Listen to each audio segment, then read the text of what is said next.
صلی اللہ علیہ وسلم الجلاس بن سوید خان اللہ و رسولہ، حضور جلاس بن سوید نے اللہ اور اس کے رسول سے خیانت کی ہے، وَهُوَ عَمِّي، اور میرا چچا لگتا ہے۔ اگلے لفظ سنیے، وَقَدْ تَبَرَّأْتُ إِلَى اللَّهِ ثُمَّ إِلَيْكَ مِنْهُ، حضور میں پہلے اللہ کے حضور پھر آپ کے حضور اس سے بیزاری کا اعلان کرتا ہوں۔ حضور میرا اس سے کوئی تعلق نہیں ہے، میرا اس سے کوئی واسطہ نہیں ہے۔ میں اللہ سے بھی کہتا ہوں میرے مالک، میرا چچا سے کوئی تعلق نہیں ہے چونکہ وہ تیرے محمد کا دشمن ہے۔ حضور میں آپ سے بھی کہتا ہوں کہ میرا میرے چچا سے کوئی تعلق نہیں ہے چونکہ وہ آپ کا دشمن ہے۔ کالا وماذا قال، حضور نے فرمایا بچے اس نے کیا کہا ہے؟ بچے نے ساری کہانی سنا دی کہ میں نے آپ کی تقریر سنی، آپ کی گفتگو سنی اور جا کے بتائی تو اس نے کہا کہ اگر وہ سچے ہیں تو پھر تو ہم گدھوں سے بدتر ہو گئے۔ حضور نے صحابہ کو بلایا، کہا کہ یہ واقعہ پیش آیا ہے، بتاؤ کیا کریں؟ صحابہ نے عرض کی ھذا طفل صغیر لا تصدقه فهو لا یعی ما یقول والجلاس بن سوید یصلی معنا وهو شیخ کبیر وعاقل، حضور یہ بچہ چھوٹا ہے، کم عقل ہے، کم سمجھ ہے، یہ تو اپنی بات بھی نہیں صحیح طرح سمجھ سکتا، جو کہتا ہے تو وہ بھی نہیں جانتا، اور جلاس بن سوید بڑی عمر کا آدمی ہے، ہمارے ساتھ نمازیں پڑھتا ہے اور عاقل شخص، تو آپ اس بچے کی بات کی پرواہ نہ کیجیے اور اس کی خبر کی تصدیق نہ کیجیے۔ ادھر جلاس بن سوید کو جب پتا چلا تو اس نے بھی قسمیں کھانی شروع کر دی کہ میں نے تو کوئی بات کہی نہیں ہے، ایک چھوٹے سے بچے نے جا کے ویسے ہی بات کر دی۔ تو حضور نے اس بچے کی بات کو نظر انداز کیا صحابہ کے کہنے پہ۔ اب اس بچے نے جب دیکھا کہ میری بات حضور نے قبول نہیں کی ہے تو اس نے جھولی پھیلا لی اور آسمان کی طرف دیکھ کر کے کہا اللہم ان کنت صادقا فصدقنی وان کنت کاذبا فکذبنی، اے اللہ اگر میں جھوٹا ہوں تو مجھے جھوٹا کر دے اور اگر میں سچا ہوں تو میری سچائی کا اعلان کر دے۔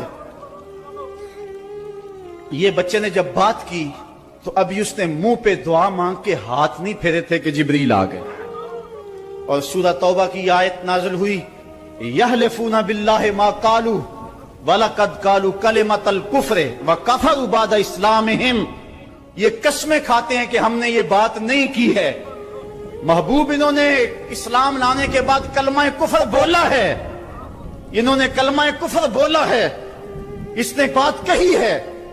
تو اللہ تعالیٰ کے محبوب نے اس بچے کو اپنے پاس بلایا، کہا مرحبا بالذی صدقہ ربہ من فوق سبع سماوات، خوش آمدید وہ بچے جس کی 7 آسمانوں سے اوپر رب نے بھی گواہی دی ہے، جس کی رب نے بھی گواہی دی ہے۔ پھر حضور نے اس بچے کے کان کو پکڑا اور فرمایا وَفَتْ أُذُنُكَ يَا غُلَامُ وَصَدَّقَكَ رَبُّكَ، بچے تیرے کان نے ٹھیک ہی سنا تھا اور تو وہ ہے جس کی گواہی اور جس کی تصدیق میرے رب نے فرمائی۔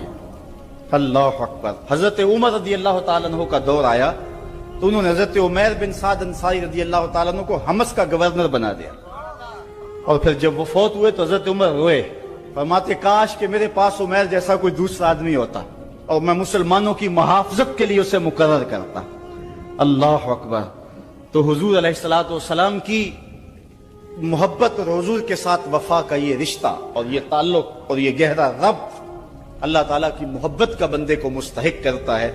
اللہ نے بھری بزم کے اندر اس بچے کو عمیر بن سعد رضی اللہ تعالیٰ عنہ کو جھوٹا نہیں ہونے دیا۔ تو اقبال کہتا ہے کی محمد سے وفا تو نے تو ہم تیرے ہیں، یہ جہاں چیز ہے کیا لوح و قلم تیرے ہیں۔ کسی امیر شخص کا نام ہے کیا بدن کے اوپر پیوند لگے لباس پہننے والے وہ فاقہ مست کیا امراء کی فہرست میں آتے تھے؟ ہمیں تو وہ کہانی بھی اسلام کی غربت کی یاد آتی ہے کہ جب احد کے اندر 70 شہیدوں کے لاشیں پڑے ہوئے ہیں تو حضرت صفیہ حضور کی پھپھی اپنے بھائی حمزہ کے لیے 2 چادریں لے کر کے کفن کی آتی ہے، تو حضور علیہ السلام نے فرمایا کہ جس قبر میں حمزہ کو دفن کیا جائے اسی قبر میں مصعب بن عمیر کو بھی کفن دیا جائے اور دفن کیا جائے۔ اور کہا میرے چچا کے لیے اس کی جو بہن میری پھپھو جو 2 چادریں لے آئی ہے، کہا ایک چادر ہم مصعب بن عمیر کو دیں گے۔ یہ مصعب بن عمیر کون ہے؟ تاریخ پڑھو، کتنی دل آویز تاریخ ہے۔ مکے میں ایک امیر ترین خاتون ہے جس کے بیٹے کا نام مصعب ہے، اور وہ اپنے بیٹے کو اتنا خوبصورت لباس پہناتی ہے اور اتنے خوبصورت خوشبو اور عطر اس کو لگاتی ہے کہ مصعب بن عمیر جن گلیوں سے گزرتے تھے دیر تک وہ گلیاں مہکتی رہتی تھی۔ لوگ کہتے تھے یہاں سے مصعب گزر کے گیا ہوگا اس لیے یہ گلیاں مہک رہی ہیں۔ اچھا پھر مصعب پہ نظر پڑتی ہے میرے محمد عربی کی، اور مصعب بن عمیر حضور کی زلفوں کا اسیر ہو جاتا ہے۔ ماں کافرہ ہے، جب پتہ چلتا ہے تو اس کا لباس بھی چھین لیتی ہے، سہولتیں اور آسودگیاں بھی واپس لے لیتی ہے۔ پھر وہ وقت بھی آیا کہ مصعب بن عمیر حبشہ کی جانب ہجرت کر جاتے ہیں۔ مکے کے حالات کچھ تھوڑے سے خوشگوار نظر آئے تو وہ حبشہ سے واپس مکے جب پلٹے تو ان کے بدن پہ جو چادر تھی وہ جگہ جگہ سے پٹی ہوئی تھی۔ میرے آقا کریم علیہ السلام نے دیکھا تو حضور کی آنکھوں میں آنسو ٹپکنے لگے۔ کہا یہ وہی مصعب ہے جو اتنا خوش پوش نوجوان تھا کہ میں نے پورے مکے میں اس سے خوبصورت لباس پہننے والا کوئی دوسرا شخص نہیں دیکھا، اور آج میرے مصعب کو پہننے کے لیے جو چادر میسر ہے وہ بھی جگہ جگہ سے پٹی ہوئی ہے۔ یہ اسلام کی غربت کی کہانی ہے، اور آج احد میں یہی مصعب بن عمیر شہید ہو جاتے ہیں اور ان کے لیے کفن بھی دستیاب نہیں ہے۔ حضور نے کہا جو میرے چچا کے لیے 2 چادریں لائی ہیں ان میں سے ایک کا کفن مصعب کو دے دو نا، اور دوسری چادر سے کفن میرے چچا کو دے دیا جائے۔ اچھا حضرت مصعب کے لیے بڑی چادر رکھ دی گئی، اور حضرت امیر حمزہ کے لیے جو چادر تھی وہ چھوٹی تھی، اگر سر ڈھانپتے تھے تو پاؤں ننگے ہو جاتے، اگر پاؤں ڈھانپتے تھے تو سر ننگا ہو جاتا۔ حضور نے فرمایا میرے چچا کا سر ڈھانپ دو اور پاؤں کے اوپر اذخر نامی گھاس ڈال دو۔ میں یہ اسلام کی غربت کی کہانی تمہیں سنا رہا ہوں، جب میرے رسول کے چچا کے لیے پورے کفن کا ٹکڑا بھی دستیاب نہیں تھا، اسلام اس وقت بھی عزت پا گیا تھا، اسلام اس وقت بھی ذلیل نہیں تھا، اسلام اس وقت بھی سربلند تھا، اور اسلام اس وقت بھی عزتوں کی مسند پہ تھا۔ یہ اسلام کا وہ دور ہے کہ جب حضور مسجد نبوی سے باہر نکلتے ہیں تو آگے حضرت عمر و ابو بکر رضی اللہ تعالی عنہما کھڑے ہیں، چہرے کے اوپر عجیب اداسی ہے۔ کہا عمر ابو بکر اس وقت کیوں کھڑے ہو؟ عرض کی حضور بھوک نے گھر میں ٹکنے نہیں دیا، ہم نے چاہا حضور کا چہرہ دیکھ لیں تو کچھ پیاس بجھ جائے، کچھ بھوک مٹ جائے۔ حضور نے فرمایا میرا حال بھی یہی ہے، جس چیز نے تجھے گھروں سے نکالا ہے وہی چیز مجھے گھر سے نکال لائی ہے۔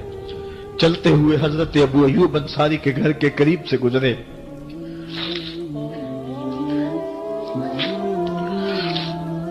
حضور کی خوشبو پا کے وہ باہر آ گئے۔ عرض کی بندہ نواز آج میرے مہمان نہیں بنتے؟ حضور نے کہا تمہاری مرضی۔ گھر لے گئے، چٹائی بچھائی، حضور کو بٹھایا، گھر والوں کو بکری کا بچہ ذبح کر کے دیا، کہا جلدی جلدی کھانا تیار کرو، میرے آقا کو بھوک لگی ہوگی۔ یہ کہہ کے واپس آئے، حضور کے پاس بیٹھے، نظر چہرے پہ پڑی تو گھبرا گئے۔ نکاحت کے آثار اتنے واضح تھے کہ سمجھ آ رہی تھی کتنے دنوں سے حضور نے کچھ نہیں کھایا۔ اٹھ کے باغ میں چلے گئے، کھجوروں کا خوشہ توڑا، حضور کے سامنے رکھا، کہا بندہ نواز جب تک کھانا تیار نہیں ہوتا یہ کھجوریں تناول فرمائیں۔ تھوڑی دیر کے بعد کھانا دسترخوان پہ لگ گیا، حضور سے عرض کی گئی حضور آئے کھانا تناول کر لیں۔ حضور نے دسترخوان پر تشریف فرما ہو کر کے حضور نے کپڑا اٹھایا تو حضور نے جب دیکھا کہ کھانا ہے تو حضور نے ایک روٹی لی اور چند بوٹیاں اٹھائیں اور ایک خادم کو بلا کر کے کہا جاؤ ہمارے گھر دے آؤ، میری بیٹی فاطمہ کتنے دنوں سے بھوکی، کہا جاؤ ہمارے گھر دے آؤ، میری فاطمہ کتنے دنوں سے بھوکی بیٹھی ہوئی ہے، مال کے کونین ہیں گو پاس کچھ رکھتے نہیں۔ دو جہاں کی نعمتیں ہیں ان کے خالی ہاتھ میں۔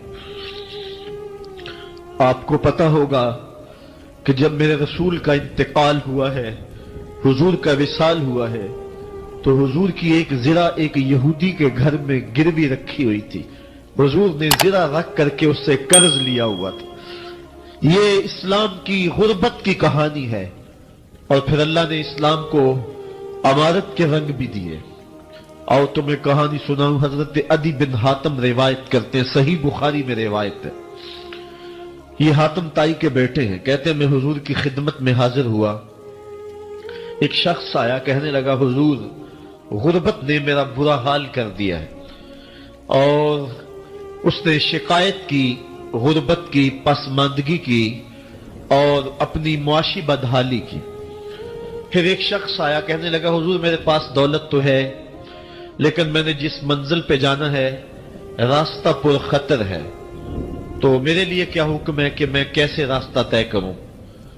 تو یہ دو لوگوں نے یہ باتیں کی، تو حضرت عدی کہتے ہیں کہ حضور نے روئے سخن میری جانب موڑا اور میری جانب مخاطب ہو کے کہا، عدی تو نے ہیرا دیکھا ہے؟ عدی کہتے ہیں میں نے عرض کی حضور دیکھا نہیں، سنا ہے۔ ہیرا یہ شہر ہے عراق کا۔ تو حضور نے فرمایا عدی تو نے ہیرا دیکھا ہے؟ میں نے کہا نہیں حضور دیکھا نہیں، اس کا تذکرہ سنا ہے۔ فرمایا عدی اگر اللہ تجھے زندگی کی مہلت دے تو ہیرا سے ایک خاتون چلے گی، تو اپنی آنکھوں سے دیکھے گا اور مکے تک پہنچے گی اور اللہ کے گھر کعبہ کا طواف کرے گی، اور اس کو ہیرا سے لے کر کے مکے تک اللہ کے علاوہ کسی کا ڈر نہیں ہوگا۔ کہتے ہیں کہ میں نے دل میں کہا کہ پھر بنو طے کے ڈاکو مر گئے ہوں گے جنہوں نے عرب کے اوپر روب ڈال رکھا ہے، تو وہ تو پھر ختم ہو گئے ہوں گے۔ کہتے ہیں میں بھی سوچ ہی رہا تھا کہ حضور نے مزید میری حیرت میں اضافہ کرتے ہوئے کہا، عدی اگر تجھے اللہ نے زندگی کی مہلت دی تو تو دیکھے گا کہ کسرا کے خزانے تیری جھولی میں ہوں گے۔ تو اس دور کی سپر طاقت تھی۔ میں نے کہا حضور کسرا بن ہرمز؟ حضور نے فرمایا ہاں کسرا بن ہرمز۔ کہتے ہیں کہ حضور نے پھر فرمایا عدی اگر تو زندگی پائی تو تو وہ دن بھی دیکھے گا کہ ایک شخص زکوٰۃ کی رقم لے کر کے، زکوٰۃ کی چاندی لے کر کے، زکوٰۃ کا سونا لے کر کے نکلے گا اور اس کو کوئی زکوٰۃ کا مستحق ہی نہیں ملے گا۔ حضرت عدی بن حاتم کہتے ہیں کہ پھر میں نے وہ منظر اپنی آنکھوں سے دیکھا کہ ہیرا سے خاتون چلی اور مکے تک پہنچی، اور امن ایسا تھا کہ اس کو اللہ کے علاوہ کسی کا ڈر نہیں تھا۔ پھر وہ لمحے بھی میں نے دیکھے کہ کسرا بن ہرمز کے خزانے مسجد نبوی کے باہر پڑے ہوئے ہیں۔ تو کہتے ہیں تیسری چیز میں دیکھ نہ سکا، اور میں نے لوگوں کو کہا کہ یہ میں تو نہیں دیکھ سکا، میری شاید زندگی وفا نہ کرے، اور اگر تمہاری زندگی وفا کرے تو تم دیکھنا میرے آقا نے جو فرمایا تو دو باتیں تو پوری ہو گئی ہیں، اور تیسری بات تم دیکھ لو گے۔ حضرت یحییٰ بن سعید فرماتے ہیں کہ حضرت عمر بن عبدالعزیز کا زمانہ تھا، اور انہوں نے مجھے افریقہ کی جانب زکوٰۃ وصول کرنے کے لیے بھیجا۔ میں وہاں سے زکوٰۃ وصول کی، اور پھر میں زکوٰۃ لینے والے مستحقین کو ڈھونڈنے لگا، تو کہتے مجھے کوئی مستحق نہ ملا۔ پھر میں غلام پکڑتا اور اس کے پیسے دے کے اس کو آزاد کرواتا چلا جاتا۔ حضرت عمر بن عبدالعزیز کا زمانہ ہے کہ گورنر ہے عراق کا، وہ حضرت عمر بن عبدالعزیز کو لکھتا ہے کہ اتنی رقم ہے، اس کا کیا کرنا ہے؟ تو عمر بن عبدالعزیز کہتے ہیں رقم لے کے یہاں نہ آنا، وہاں عراق کے لوگوں میں بانٹ دو، جو زکوٰۃ کے مستحق ہیں ان کو تقسیم کر دو۔ تو گورنر لکھتا ہے جو مستحق ہے ان کو دے دی، اب کوئی مستحق نہیں رہا تو میں کیا کروں؟ تو حضرت عمر بن عبدالعزیز کہتے ہیں جو مقروض ہیں ان کا قرض اتار دو۔ تو کہتے ہیں کہ ہاں قرض بھی میں نے اتار دیا ہے، رقم پھر بھی بچ رہی ہے، کیا کروں؟ تو حضرت عمر بن عبدالعزیز نے پھر لکھا جو شخص شادی کرنا چاہتے ہیں ان کا حق مہر ادا کر دو۔ میں نے کہا کہ وہ بھی کر دیا ہے، رقم پھر بھی بچ گئی، اب کیا کروں؟ تو حضرت عمر بن عبدالعزیز نے مجھے لکھا کہ جو غیر مسلم ہیں جنہوں نے ٹیکس دیا ہوا ہے، جتنا ٹیکس دیا ہے اس سے دگنے پیسے ان کو قرضے میں دے دو، اور ان کو کہو جاؤ اس کا کاروبار کرو، کھیتی باڑی کرو، اور ساتھ انہیں یہ بھی کہہ دینا قرض کی فکر نہ کرنا، اور زیادہ اس میں پریشان نہ ہونا، جب دے سکو گے دے دینا، یہ دور بھی پھر اسلام نے دیکھا اور یہ گھڑیاں بھی دیکھی، جب چتھڑے پہنے ہوئے تھے، جب پیبند لگے لباس پہنے تھے، جب پیٹ میں ڈالنے کے لقمہ بھی نہیں تھا، اللہ کا دین اس وقت بھی غالب تھا، اور جب گلیوں کے اندر ریشم بکھرا ہوا ہوتا تھا، کوئی اٹھانے والا نہیں تھا، دین اس وقت بھی غالب تھا۔ دین کا غالب ہونا یا نہ ہونا، اس کا تعلق جو ہے وہ مال و دولت سے نہیں ہے۔ اقبال کہتا ہے کہ زوال بندہ مومن کا بے زری سے نہیں، مومن کا زوال بے زری سے نہیں ہے، بلکہ اس کا سبب کوئی اور ہے۔ وہ سبب ڈھونڈنا ہے کہ ہم دنیا میں رسوا ہو کے کیوں رہ گئے، ہم زمانے کے سامنے تماشا کیوں بن کے رہ گئے، آج نبی کی امت پوری کائنات میں رسوا ہو کے کیوں رہ گئی، آج ہمارا تماشا دیکھا جا رہا ہے، آج بھوکے کتوں کو ہماری بے شمار بہنوں کے اوپر چھوڑا جا رہا ہے اور اس کا تماشا دیکھا جا رہا ہے۔ کیا ہم نے یہ دن بھی دیکھنے تھے؟ ہم نے سراغ لگانا ہے۔ دولت کی قلت اور کثرت یہ ثانوی چیزیں ہیں۔ ہم نے تاریخ میں دیکھا ہے، ہم کبھی مالی طور پہ کمزور تھے، رسوا نہیں ہوئے۔ اور ایک روایت حضرت سلیمان بن سرد رضی اللہ تعالی عنہ سے مروی ہے، کہتے ہیں کنت جالسا مع النبی صلی اللہ علیہ وآلہ وسلم، میں حضور علیہ السلام کی مجلس میں بیٹھا ہوا تھا، دو لوگ تھے، وہ آپس میں الجھ رہے تھے، ان میں سے ایک شخص کا چہرہ غصے سے سرخ ہو گیا، رگیں پھولی ہوئی تھی، اور ایک دوسرے کے لیے سب و شتم کا ماحول پیدا ہو گیا تھا۔ اللہ کے رسول صلی اللہ علیہ وآلہ وسلم نے ارشاد فرمایا، میں ایسا کلمہ جانتا ہوں کہ اگر یہ کلمہ پڑھ لیں تو ان کا یہ غصہ زائل ہو جائے گا، ان کی جو کیفیت ختم ہو جائے گی، اور وہ کیا ہے؟ اعوذ باللہ من الشیطان الرجیم۔ یہ پڑھ لیں تو جو ان کے اندر ہے وہ چلا جائے گا۔ تو لوگوں نے اس شخص کو کہا جس کی رگیں پھولی ہوئی تھی اور غصے سے اس کا چہرہ سرخ ہوا جا رہا تھا کہ تعوذ پڑھو، اعوذ باللہ من الشیطان الرجیم پڑھو۔ اور یہ اللہ تعالیٰ نے قرآن مجید میں ارشاد فرمایا ہے کہ جب غصے سے انسان بے قابو ہو جائے تو اس کو چاہیے کہ وہ اپنے غصے سے باہر نکلنے کے لیے تعوذ پڑھے۔ ایک روایت میں ہے اللہ کے محبوب نے ارشاد فرمایا، تم میں سے اگر کوئی شخص غصے میں آئے تو وہ خاموش ہو جائے، تو خاموشی سے غصے کا لیول نیچے آنا شروع ہو جائے گا۔ اور ایک روایت میں ارشاد فرمایا، جب تم میں سے کوئی شخص غصے میں ہو تو وہ کھڑا ہوا ہو تو وہ بیٹھ جائے، اور اگر اس کا غصہ اس سے زائل ہو گیا تو ٹھیک، ورنہ لیٹ جائے۔ یعنی اگر وہ کھڑا ہو تو بیٹھ جائے، اور اگر بیٹھنے کے باوجود بھی غصہ ختم نہیں ہونے پا رہا تو لیٹ جائے، خاموش ہو جائے، تعوذ پڑھے اور بیٹھ جائے یا پھر لیٹ جائے۔ تو یہ چار صورتیں غصے کو کم کر دیتے ہیں۔ تو غصے کو نافذ کرنے کی بجائے کوشش کرنی چاہیے کہ غصہ جو ہے وہ فروغ ہو جائے، کیونکہ غصے میں انسان ایسے امور کر لیتا ہے کہ بعد میں اس کو سخت پچھتاوا ہوتا ہے۔ تو ایک شخص نے حضور سے کہا کہ حضور مجھے کوئی وصیت کیجئے۔ حضور نے اسے ارشاد فرمایا کہ تو غصہ نہ کیا کر۔ اس نے پھر کہا مجھے وصیت کیجئے، تو آقا کریم نے پھر فرمایا غصہ نہ کیجئے۔ اس نے پھر کہا، یہ بات ایک بار نہیں، اس نے کئی بار حضور سے پوچھی۔ وہ کوئی اور وصیت طلب کرنا چاہ رہا تھا کہ یہ تو ٹھیک ہے، کچھ اور وصیت بھی کیجئے۔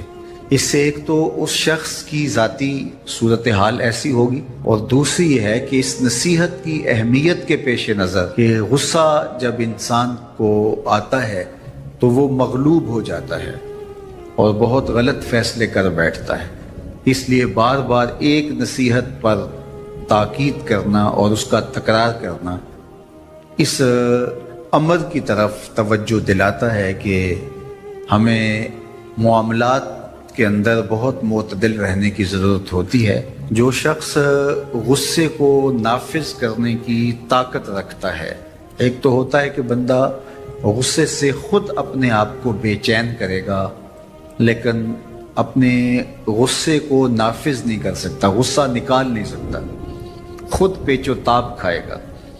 لیکن یہ وہ شخص ہے جو غصے کو نافذ کر سکتا تھا، اس کے پاس طاقت تھی، لیکن اس نے اس کے باوجود غصے کو ضبط کیا۔ حضور علیہ السلام نے ارشاد فرمایا قیامت کے دن اللہ تعالیٰ لوگوں کے سامنے اسے بلائے گا تو اللہ تعالیٰ اسے اختیار دے گا کہ جنت کی حوروں میں سے جس کے ساتھ تم نکاح کرنا چاہتے ہو، جس کے ساتھ تم رہنا چاہتے ہو، تمہیں اس کا اختیار دیا گیا ہے، اس لیے کہ تم نے اپنے غصے کو ضبط کیا، اس کو نافذ کرنے کی طاقت کے۔ یہ بھی ہوتا ہے کہ کسی کو کسی عمل خیر کی توفیق ہو جاتی ہے تو وہ اس پر اللہ کا شکر کرنے کی بجائے دوسرے لوگوں کو جو فی الحال اس توفیق سے محروم ہیں حقارت کی نظر سے دیکھنا شروع کر دیتا ہے۔ بعض اوقات کسی کو نماز پڑھنے کی توفیق مل گئی تو وہ بے نمازیوں کو حقارت کی نظر سے دیکھنا شروع کر دیتا ہے، تو یہ اس کے عمل کا عجب اس کے عمل کو برباد کر دیتا ہے۔ اگر اللہ نے آپ کو خیر کی توفیق عطا کی تو آپ ان لوگوں کو خیر کی طرف لانے کی کوشش میں لگ جائیں جو خیر کی راہ پہ نہیں ہیں۔ بے نمازیوں کو نماز کا عادی بنانے کے لیے آپ کی جد و جہد شروع ہو جانی چاہیے کہ یہ خیر مجھے نصیب ہوا تو اس کو بھی نصیب ہو جائے، نہ یہ کہ آپ کسی کو حقارت کی نظر سے دیکھیں اور خود پسندی کے مرض میں مبتلا ہو جائیں کہ دیکھو میں نمازی ہوں اور میرے پاس یہ ہے اور فلاں کے پاس یہ نہیں ہے۔ تو اس پر اللہ کا شکر ادا ضرور کیجئے کہ اللہ نے مجھے توفیق عطا کی، لیکن کسی کو حقیر جاننے کی بجائے اس کو خیر کی راہ پہ لانے کی کوشش کریں، تو یہ آپ کے صالح اعمال کی قبولیت کا ذریعہ بن جائے گا۔ نہیں تو اگر ریا شامل ہو گئی تو عمل برباد، اگر تکبر آ گیا تو اللہ کو تو پسند ہی نہیں، اگر عجب پیدا ہو گیا تو عمل کا نتیجہ آپ کو نصیب بھی نہیں ہو سکے گا۔ اس لیے عمل خالص ہو، صرف رضائے الہی کے لیے ہو، وہ عمل مرد نے کیا ہے یا عورت نے کیا ہے اس سے غرض نہیں ہے، شرط ہے کہ ایمان کے ساتھ اس نے صالح اعمال کا ذخیرہ جمع کیا ہے تو اس کو اللہ تعالیٰ جل شانہ ستھری، پاکیزہ، مطمئن اور خوبصورت زندگی عطا کرتا۔ اب وہ خوبصورت زندگی حیات طیبہ کیا ہے تو سنیے، حضرت سعید بن جبیر رضی اللہ تعالیٰ عنہ فرماتے ہیں کہ حیات طیبہ سے مراد الرزق الحلال ہے۔